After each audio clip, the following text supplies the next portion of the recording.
Stress. It is a highly individualistic, multifaceted response to a set of circumstances that place a demand on physical or mental energy, states Ken McQueen, author of the article Dealing with the Stressed. Okay, first I will explain the different types of stress a person can experience. Then I will go on to explain how it can affect your life. Then I will explain how you can cope with the stress. And finally, I will talk about the positive aspect of stress. According to the American Psychological Association's article, The Different Kind of Stress, stress management can be very complicated because there are different types of stress. Acute stress, chronic stress, episodic stress can have their own characteristics, symptoms, and treatments. Acute stress is the most common form of stress, and it comes from the demands and pressures in the recent past and future. For example, meeting a deadline at work. Acute stress is easily recognized and does not cause extensive damage. It comes from the demands and pressures of the near future. Acute stress is thrilling and exciting in small doses, but too much can be exhausting.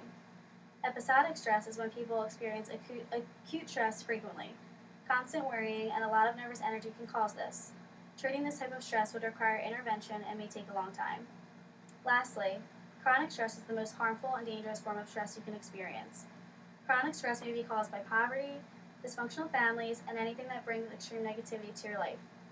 Symptoms such as suicide, violence, and other medical issues are very difficult to treat and may require extended medical treatment. The American Psychological Association indicates this is the grinding stress that wears people away day after day, year after year. Chronic stress destroys bodies, minds, and lives. It wreaks havoc through long-term attrition.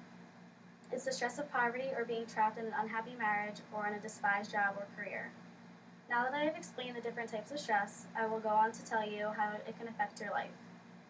Mina Westman, author of The Impact of Stress on the Individual, the Diet, and the Team, states, crossover has been traditionally defined as the process through which psychological stress or strain experienced by one individual affects the level of stress or strain of another individual. Many times, this issue is applied to an employee affecting another employee, or a worker affecting his or her family. This process includes three mechanisms: common stressors, indirect crossover, and empathetic reactions. Crossover stress can cause anxiety, burnout, distress, depression, and many other psychological strains. Crossover in the workplace has been reported to be one of the more potent causes of stress. Employers neglect the work environment to their peril, warns Bill Wilkerson, CEO of the Global Business and Economic Roundtable, in addition, and mental health. Chronic job stress has emerged in what you might call epidemic terms. Despite the fact that employers might have a very accommodating work environment, there can still be stressors in their everyday life. The article Dealing with Stress, Stress Costs the Economy More Than $330 billion a Year, and No One Knows What It Is or How to Deal with It, written by Ken McQueen, explains how stress can be visualized as causing important health issues. Nevertheless, many employers will argue that it is not a serious issue due to the uncertainty of stress. Since workplaces have improved over the years, employers do not see stress as an important issue anymore. Aside from this change, stress has been linked to major health issues such as heart disease and cancer. After explaining the effects stress can have on your life, I'll go on to tell you about ways you can reduce it. Since employers face both ethical and legal responsibilities to safeguard the health and well-being of their employees, they need to address work-related conflict in ways that support both individual and team development, states Jen Rafferty, author of Making Good Connections. Rafferty indicates that methods of tackling stress at work that focus on teams as well as individuals can help reduce conflict and cut absence.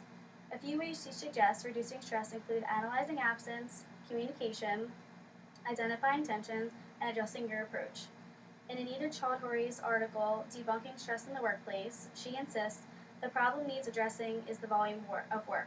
It's a similar situation with people who have personality clashes with their colleagues. They don't need to learn how to relax, they need to be put on another team.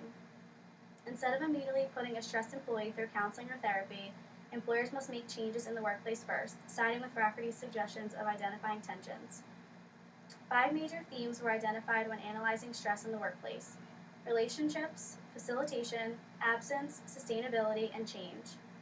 To cope with stress, an away day may provide a chance to improve readiness to return to work and to talk about problems in the workplace. This will improve relationships, thus partly relieving the stress. Employees need to communicate to solve issues at work and to resolve conflict. Employees as well as employers need to address work-related conflicts to ensure stress reduction in the workplace. Finally, I will explain how stress can be viewed as a positive aspect in your life.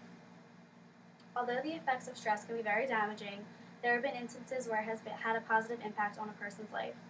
In the article, Stress, Definition of Stress, Stressor, What is a Stress, What is Eustress, the American Institute of Stress explains exactly what stress is perceived to be. Although stress cannot be defined, it is referred to as the nonspecific response of the body to any demand or change. Many people view stress as a threat, but a new word, stressor, was created to distinguish stimulus from response. Any definition of stress should also include good stress or eustress. An example of eustress would be something that motivates you, something that makes you excited, or something that gets your adrenaline pumping. So in conclusion, stress is an issue that is not easily defined. There are many types of stress and many different ways to resolve it. Stress is always and has always been a part of our society, especially in the workplace. The negative and positive aspects of stress will always affect people. In order to reduce the stress they face, they must work with their employers to try and improve the working environment. With hard work and dedication, bad stress can be relieved, leaving room in your life to enjoy the eustress. And then along with this speech, I did a PowerPoint. That's what I've been referring to. I'm just going to pull that up for you. So you can see it's kind of small, but it's just going over the main points that I spoke about. It's just hard to record and present at the same time. So this is just an overview of what I spoke about. And I'm so excited.